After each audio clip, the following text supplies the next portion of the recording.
Where Are You Going, Hero Girl? Written and read by Waltzing the Faypars. Chapter 3. 30 isn't old, Oboro. Shota had been nearly mute since they brought him into the infirmary. He's been too busy watching Oboro and worrying over his kids. Hisashi and Nomuri, seated on either side of him, have been the same. Oboro keeps flicking his eyes at them, taking them in before flicking his eyes away as though he hadn't even been looking. Though he had asked again after the child they had been trying to save on that disastrous mission, and again after Sushi the cat. He'd been happy and relieved to hear that both had survived and were safe. The door opens, and Eri finally walks in with a little girl holding tightly to her hand and half hiding behind her legs. "Hello again," Eri smiles brilliantly. "I'm Reverse, and this is Eri. Can we join you?" "I thought you were Eri," Hisashi says suspiciously. "We're the same person, 8 years apart," Reverse says, ruffling a hand in the little girl's wild hair. "I came back to make sure she didn't lose what I did." "I thought you were going to be Ayashimi Tosa," little Eri whispered up at Reverse. "I'm both," Reverse assured her. "Reverse is my hero name." "You look a little bit young to have a license," Nomuri drawls. Reverse shrugs. "I was apprenticed to Recovery Girl. Because of my quirk, I took the licensing exam specifically for medical students when I was 10. Because my timeline was at war, I took the full hero licensing exam a month ago, halfway through my first year." "How long have you been in this time?" Hisashi asks, curious. "Nearly a month now, I think," Reverse says. "I wasn't sure what the effects of using my quirk like this would be, so I came back early. I slept for nearly 72 hours. And then I rescued Eri-chan here and handed Hasake on to the police. And then I got ready for today, and it went so much better than I thought it might." "But who rescued you when you were me?" Eri-chan asked. A pained look flashed across Reverse's face. "A group of primarily underground heroes, led by Sir Night-Eye and Eraserhead here." Reverse had mentioned that she had 2 fathers, and Shota knew that something as powerful as her quirk must be very difficult to control.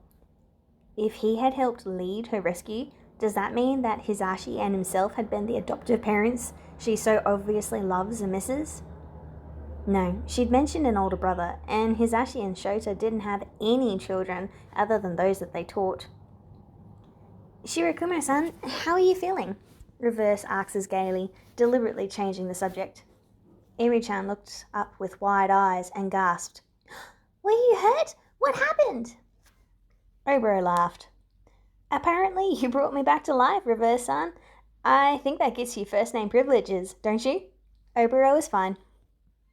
Eri-chan turned back to Reverse and whispered, "Can we bring people back to life?" A grimace. "I'd give it a few years before you try it, Eri-chan. It's a very fine line, and it has to happen very quickly after the person has died." "But I've been dead 14 years? Oboro said, then pointed at Shota, Hisashi, and Nomuri. "Look at them, they're old now." Predictably, Hisashi and Nomuri both squawked at that, and promptly began loudly declaring their youth. Reverse smiled at their antics, but when she cleared her throat, they both stopped to listen. "You were a Nomo, Oboro-san. I had to undo the conditioning, but you had already been preserved and had even continued to age somewhat, so it wasn't so hard. Souls tend to stay close to their bodies if the body is still alive, and your memories only needed a kickstart." "If you can bring people back, why didn't you do that instead of coming here?" Shota asks, cutting to the quick of things. Reverse closes her eyes and ducks her head, hand fisting around the necklace chain once again. They were too far away, and too much time had passed, and the time travel was only possible because of circumstance. Eri-chan won't ever be able to do what I did, unless very, very specific events happen. "That's amazing!" Oboro exclaims. "You were able to bring yourself here with an ability you've never used before? That's so cool, Reverse!" That earned him a tremulous smile. Eri-chan turned to look at Shota and his 2 main idiots. Principal Nezu said that we were going to live with you. He said he'd ask, Reverse said quickly, before turning pleading kitten eyes back on Shota and Hisashi. Could we please? And Oboro-san too, maybe? Shota and Hisashi looked at each other, each thinking of how much space they did and didn't have, and then Reverse was piping up again. I can sleep on the couch. I don't mind. Eri-chan looked up at her, and then, copying her facial expressions exactly, also put her hand up and said, Me too. Adorable, Shota thought. Hisashi turned watering eyes and wobbly lips on him, and yep, they were doing this. We'll have room for 3, he says, trying not to be too quick about it. It's not as though Hisashi and he had felt like they were missing a part of their souls without Oboro by their sides. It's not as though they'd been talking of fostering or adopting since their marriage nearly a decade ago. Fostering they had done, as heroes rescuing children at risk, but all of those children had had somewhere safe to go afterwards, and rarely remembered Shota and Hisashi once they left. Reverse had fathers that she loved and lost, but had loved so much she had taken part of their surnames for herself, and had put their colours in her hair. Their surnames had included I and Ya, presumably, and Shota finds himself holding his figurative breath. It isn't logical, and he knows it, but this girl risked everything to turn back time and prevent her younger self from losing a found family. She risked everything to save her family and see them just once more. Shota can definitely understand the appeal. We've got cats, though. Of course you do. Oboro smiled, fond. How many? Shota looks away and remains quiet. Hisashi laughs. Yeah, Sho. How many are there again? I thought there were only 3, but I'm pretty sure there were 5 on Tensei when he visited last week. Shota tried to subtly tuck his lower face under his capture scarf to disguise his blush. We have a calico called Tuna. Sushi is our tabby. And then there's Maho, who's black. And how many Mahos do we have? Hisashi asks, fond and wry and amused, and Shota loves his husband, okay? But he doesn't need to rub it in. 4, he answers unwillingly. But that's only because black cats have a bad reputation and aren't adopted as easily, right? Reverse smiles brilliantly. She says this like she's quoting someone. God damn it, someone get him fucking adoption papers. He was keeping both girls. Oboro cracked his knuckles, which he had been doing every 5 minutes or so since they left the USJ, and then asked quietly, My mother?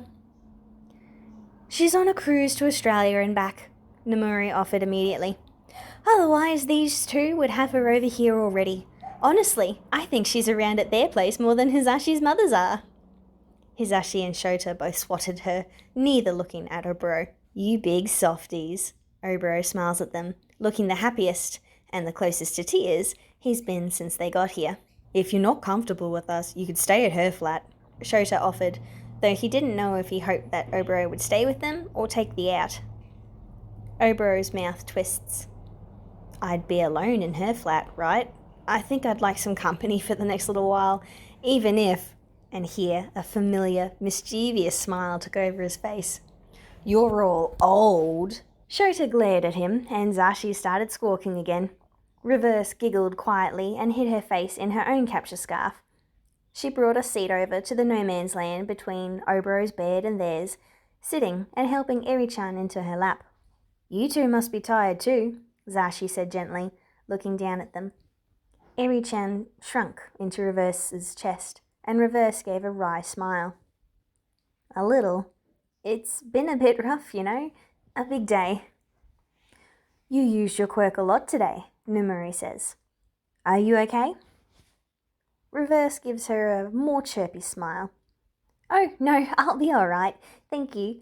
I think the worst strain was fixing Oboro-san and that other Nomu, and Recovery Girl gave me some gummies and electrolytes, and Principal Nezu gave us tea and biscuits, so that's really helped. You fought a massive crowd and did some really heavy work with your quirk. Shota frowned down at her. You should have a proper meal and rest. Numuri choked and snapped out in, "I don't want to hear that from you," but Shota ignored her to give Zashi an inquiring look. "Would you like to go home with us now?"